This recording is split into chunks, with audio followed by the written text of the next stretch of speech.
We're on the heels of Tuesday's news conference between David Benavidez and Demetrius Andrade. What did you think of everything that went down Tuesday afternoon in Los Angeles? So far, what I think I can tell you is that Jose Benavidez and Jermall Charlo do not like each other. I'm not sure that either was ever able to articulate a reason why they don't like each other. I don't think that either made a significant effort to do so. And if there was any doubt that the primary audience attraction here is to continue to follow the arc and the career ascendancy of David Benavidez, this news conference did more than most others could have. It helped me to understand why the public is so fascinated by Benavidez and has already elevated him to a star status somewhere beyond what he's accomplished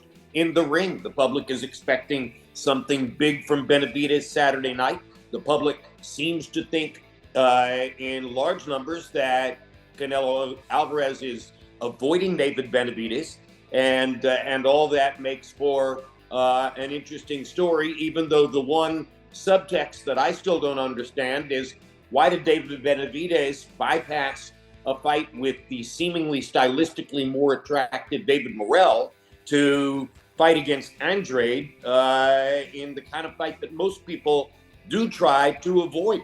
Nobody runs to fight a southpaw counterpuncher, a tricky southpaw counterpuncher with athletic talent and skill. But Benavidez has done so in this particular instance. So it'll be interesting to see if that pays off for him, or if it becomes the kind of stumbling block you're not looking for in a career arc like his. This is an important night in boxing, Jim. I mean, let's be honest. I know there's a lot going on with Thanksgiving weekend for everyone, but as families gather together, as boxing fans gather together on Saturday evening, this is an important stoppage point in this sport with all of the consequences at play. I think that one of the things that you asked was, why would he pick Andrade? I think he's looking at his age, and I think he's looking at, this is a guy, as we spoke with our good friend Chris Mannix yesterday on the show, who's really never fought a former or current world champion along his many title defenses. And it is a significant feather in the cap to be able to wave toward Canelo Alvarez. And let's be honest, Canelo Alvarez himself, he's a student of boxing history. He knows, he can reflect upon his 2013 victory over Austin Trout, who, like Andrade, was very difficult. When Canelo won that fight, it was then that Floyd Mayweather said, okay, I'll fight you now. And that fight occurred. So does Canelo owe David Benavidez this fight if Benavidez wins on Saturday night? Well, in both the semi-main, Jose Benavidez against Jermall Charlo, and the main event, Demetrius Andrade versus David Benavidez, you have 4 fighters, all of whom want to fight Canelo Alvarez. All right, the goal for every one of them is to get a fight with Alvarez, and attendant to that, the biggest paycheck possible for them in the sport. So this is the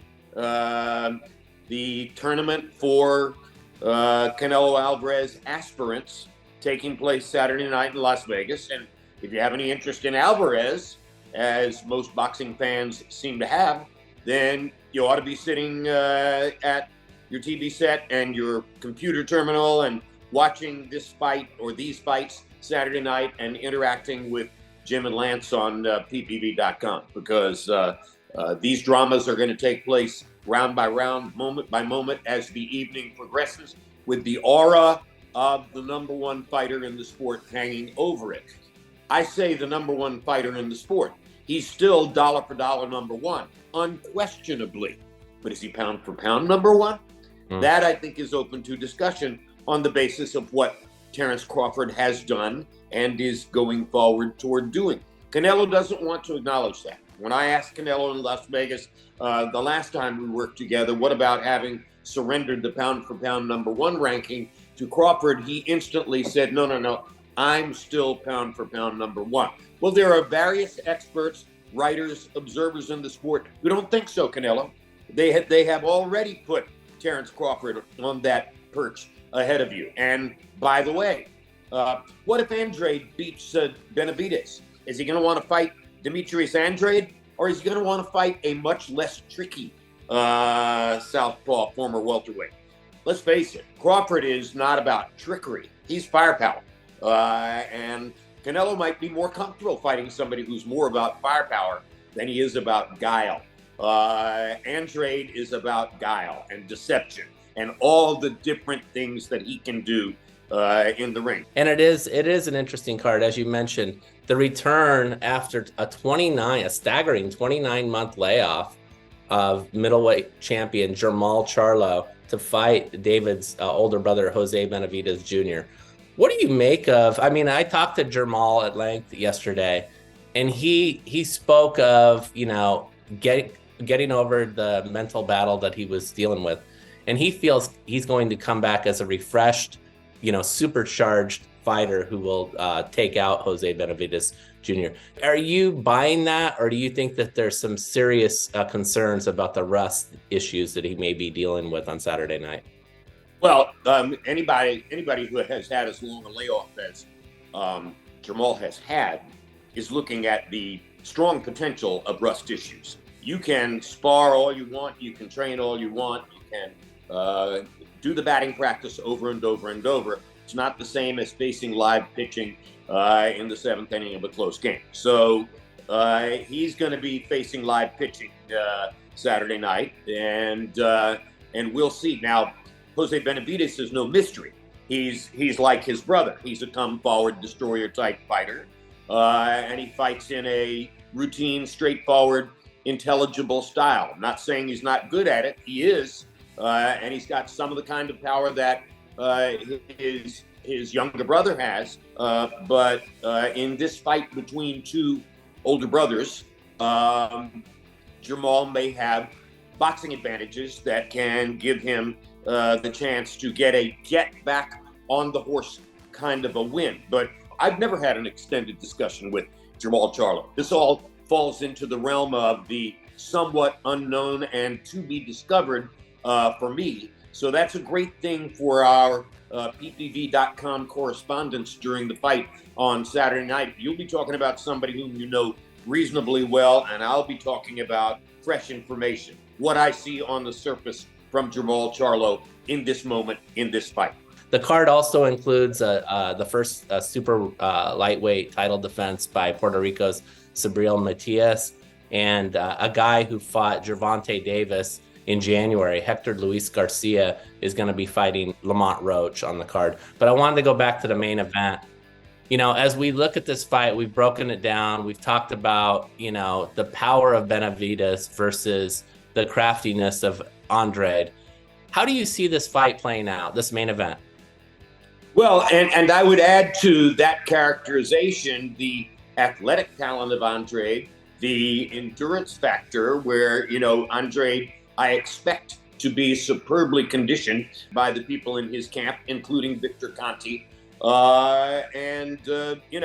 Andrade is going to try to work in such a way as to make it seem like a long 12 rounds for Benavidez. And Andrade is not in there looking for an early knockout or a middle round destruction.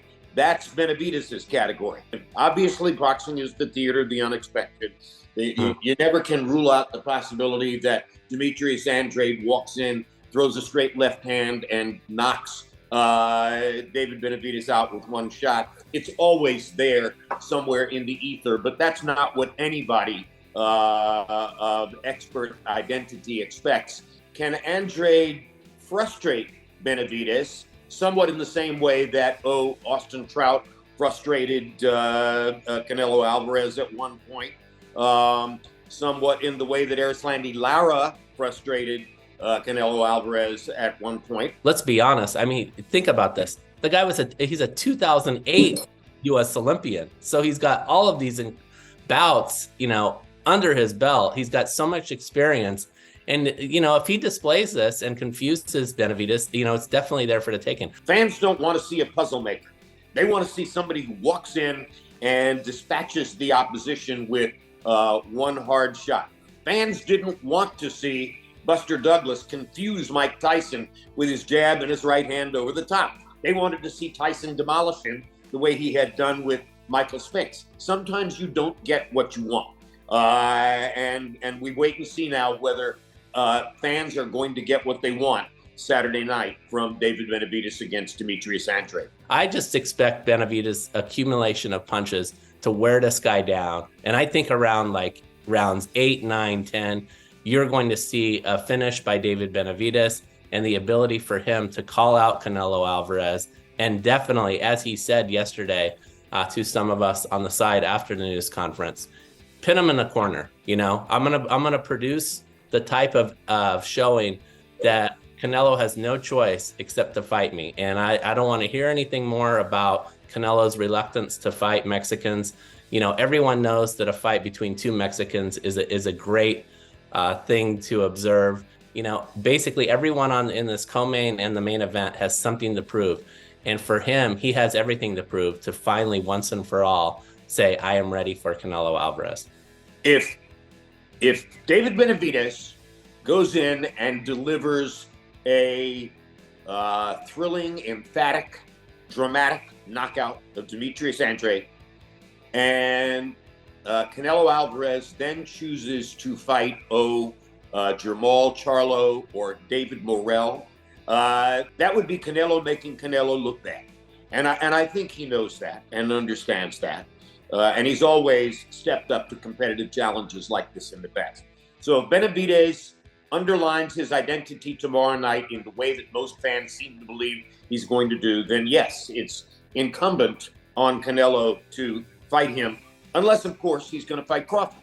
He can choose to fight the smaller southpaw welterweight coming up to 168, Terrence Crawford, if he wants to, just because a number of experts like you and me, various people, have chosen to rank Crawford ahead of him as number one pound for pound. That provides a pretext for Canelo to choose something else one more time as opposed to Benavidez.